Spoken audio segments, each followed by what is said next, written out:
अभी देखो, मैं तुम्हें एक मज़े की बात बताता हूँ। अभी मेरे एक पोस्ट पे कमेंट आया, जो कि मुझे डीएम्स में भी लोग लिख रहे हैं बहुत टाइम से, कि भाई तू तो बिक गया, तुझे पता बीजेपी से कितना पैसा आ रहा है। मुझे नहीं पता ये बात है कौन फैला रहा है भाई कि मुझे बीजेपी से पैसा आ रहा है, या किसी भी इन्फ्लुएंसर को आ रहा है। शायद आ रहा हो, क्योंकि मैंने वीडियोस देखे हैं, रील्स देखे हैं, जहाँ पे लोग मेल्स के स्क्रीनशॉट दिखा रहे हैं। पेड कैंपेन्स चलते हैं, चल रहे हैं, नहीं चल रहे हैं, मैं कुछ क्लेम नहीं करूँगा। क्यों नहीं करूँगा, तुम खुद समझदार हो। मैं उन भसड़ों में पढ़ना ही नहीं चाहता। मैं आज से कुछ साल पहले हिप हॉप DHH का कंटेंट कवर करता था, तो मैंने उसमें भी हमेशा कहा था कि भाई मैं एक रैपर को सपोर्ट करता हूँ बिकॉज मुझे उसकी बातचीत ज़्यादा पसंद है, उसका स्टाइल ऑफ रैप ज़्यादा पसंद है। और उस टाइम पे भी मुझे इस तरह की मैसेज आया करते थे कि वो रैपर तुझे पैसे खिला रहा है, बिक गया, तू बिका हुआ यूट्यूबर है।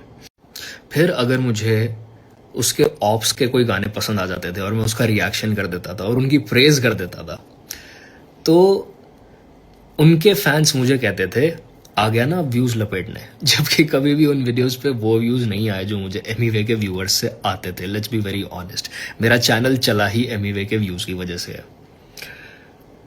फिर एमीवे के भी मुझे फैंस कहने लग जाते थे कि भाई तुम भी बाकी लोगों की तरह चेंज हो रहे हो, भाई तुम भी हमें धोखा दे के चले जाओगे। मतलब you not allowed to have an opinion, a balanced opinion. दोनों साइड्स का रवैया ये है कि या तो तुम हमारे साथ हो या फिर तुम हमारे दुश्मन हो। यू कैन नॉट ऑनेस्टली से कि भाई जहां मुझे 4 चीजें इस बंदे की पसंद है और मैं उससे अग्री करता हूं, मुझे 4 उसकी भी पसंद है। तो मेरे तो एक तरीके से दोनों साइड के लोग दुश्मन बने हुए थे। बेसिकली जिन रैपर्स को लोग सपोर्ट कर रहे थे एक साइड के, उन्होंने अपने साइड के रैपर को as a honest, as a good human being label कर रखा था, एंड दूसरे साइड के रैपर को एज अ डिसऑनेस्ट इंसान लेबल कर रखा था, जो कि घटिया है, जिसके कोई मोरल्स नहीं है, कोई प्रिंसिपल्स नहीं है लाइफ में। और ये दोनों साइड का ही प्रॉब्लम था। अब मज़े की बात यह है कि जिन रीज़न से मुझे गाली पड़ी, मुझे बोला गया कि भाई तू इससे पैसे ले रहा है, उससे पैसे ले रहा है, और इन रैपर्स को तुमने बुरा इंसान लेबल किया, वो रीज़न आज ख़त्म हो गया। क्यों? ये देखो।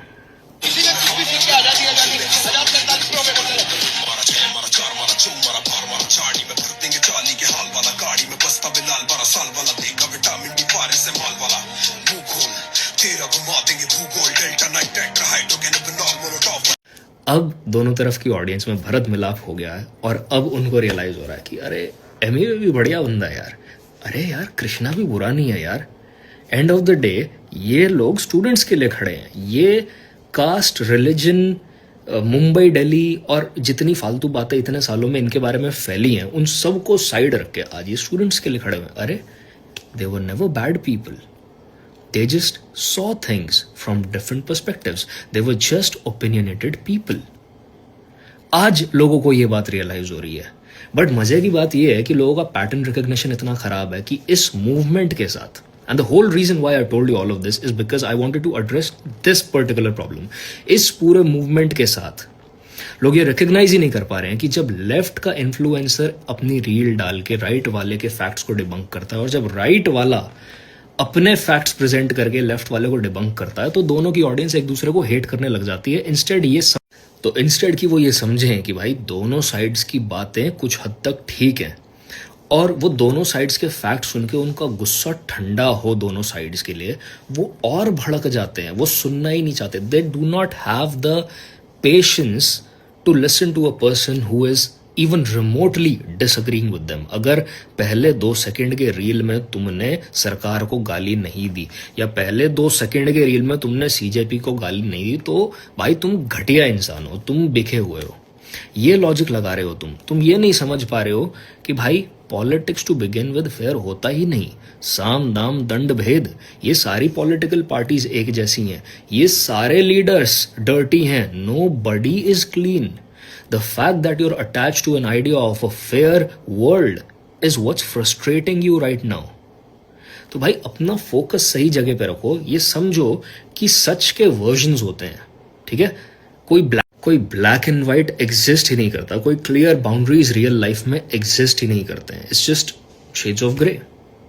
आपको लगता है कि you are choosing the lesser evil and मुझे लगता है कि I am choosing the lesser evil, और इस वजह से हम एक दूसरे को गाली बकना शुरू कर देते हैं.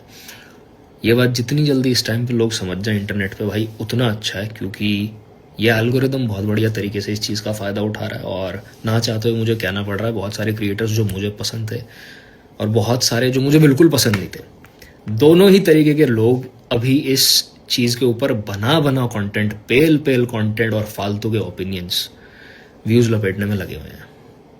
उनका बस ये मुद्दा है कि मैं इसको गाली बक दूं तो इसको हेट करने वाली ऑडियंस मुझे मिल जाएगी, और दोनों तरफ से ये गेम चल रहा है. मुझे यूट्यूब पे बैठे हुए बहुत टाइम हो गया है, मुझे पता है ये एल्गोरिदम बहुत अच्छे से इस तरीके से आपके लिए काम करता है. जब आप एक सर्टेन इंसान को पकड़ के और उसको टारगेट करना शुरू कर दो या एक्सपोज वीडियोस बना, तो ये एक्सपोज वीडियोस बनाने वाले जितने भी इस टाइम पे इन्फ्लुएंसर्स हैं, यूट्यूबर्स हैं, आई एम प्रीटी श्योर ये लोग जेन्युइनली उस कॉज में बिलीव करते हैं. ये लोग जेन्युइनली ऐसा सोचते हैं कि हम सच्चाई के लिए खड़े हैं और दूसरी साइड झूठी है, और दूसरी साइड भी यही सोच रही है. इट्स लेस अबाउट कि भाई कितने फंडेड कैंपेन्स चल रहे हैं एंड मोर अबाउट कि लोग पर्सनली किस चीज़ में बिलीव करते हैं. मेरे से पूछो तो सेलिब्रिटीज़ को 40-40 हज़ार की रील्स करने की कोई ज़रूरत नहीं है भाई. वो लोग एक शो में खड़े होते हैं, वो करोड़ों कमा के चले जाते हैं. उनके पास वो कुछ भी ना करें तो पूरी ज़िंदगी का पैसा है. तो इस बात से हम बाहर आ जाते हैं. बट जो बात हम नहीं कर रहे हैं वो ये है कि जहाँ पे पीसफुल प्रोटेस्ट की बात होती है वहाँ पे गलत तरीके की नारेबाजी होती है. सब कतरा रहे हैं इस बात को करने से. जो लोग जय भीम के नारे लगा रहे हैं, और मुझे उस बात से बिल्कुल प्रॉब्लम नहीं है, मुझे कोई आपत्ति नहीं है, ये मैं क्लियर करना चाहता हूँ. वो लोग कहते हैं कि उनको जातिवाद से प्रॉब्लम है, उनको ये कास्ट सिस्टम से प्रॉब्लम है. वही सेम लोग रिजर्वेशन के ऊपर बात नहीं करना चाहते हैं.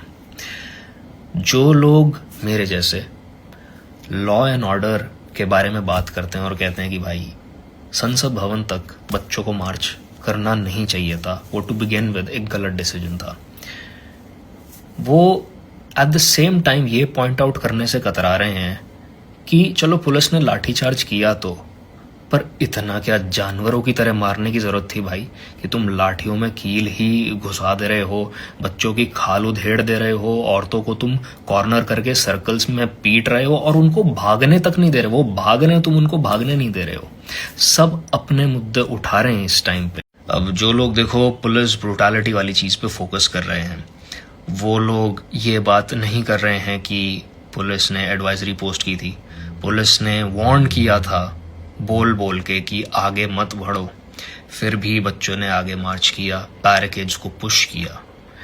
और चाहे लाठीचार्ज होने के बाद ही सही, पर बच्चों ने पुलिस वालों को मारा जब उनको अपने चाहने वाले, अपने दोस्त, अपने परिवार वाले पुलिस से बुरी तरह पिटते हुए दिखाई दिए, और उनको ये लगा कि भाई ये लोग तो बदला सा निकाल रहे हैं हमसे.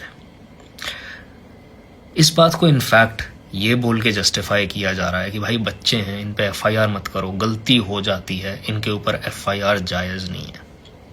वाइल पुलिस को सपोर्ट करने वाले लोग लिख रहे हैं I am proud of Delhi police, well done Delhi police, इनको तो और मारना चाहिए था. What exactly are you proud of bro? मैं दोनों साइड से पूछना चाहूंगा. What I am trying to say is कि the moment all of us jumped into this conversation is the moment that we all became hypocrites. कोई भी side completely सही नहीं है, कोई भी साइड completely गलत नहीं है. We all, in our own opinion, in our own perspective, chose the lesser evil. हमें लगता है कि हाँ हमारी साइड गलत है, पर सामने वाली साइड से कम गलत है. And that's what's happening right now. Just understand कि लोग जस्ट बिकॉज तुमसे अलग ओपिनियन रख रहे हैं और अभी तुम डिसएग्री कर रहे हो उनसे, डज नॉट मीन कि they are evil people. They are not. But अगर तुम्हारे कुछ दोस्त आगे तुम्हें गालियां बक रहे हैं इस वजह से क्योंकि वो ये बात नहीं समझ पा रहे हैं, तो it's a blessing in disguise. ऐसे लोग तुम्हारे आसपास होने ही नहीं चाहिए. अब मेरी बारी है. बहुत बढ़िया बुरी बुरी साइमन. मैं हमेशा ताकतवर लोगों की मदद करता हूँ, समझे?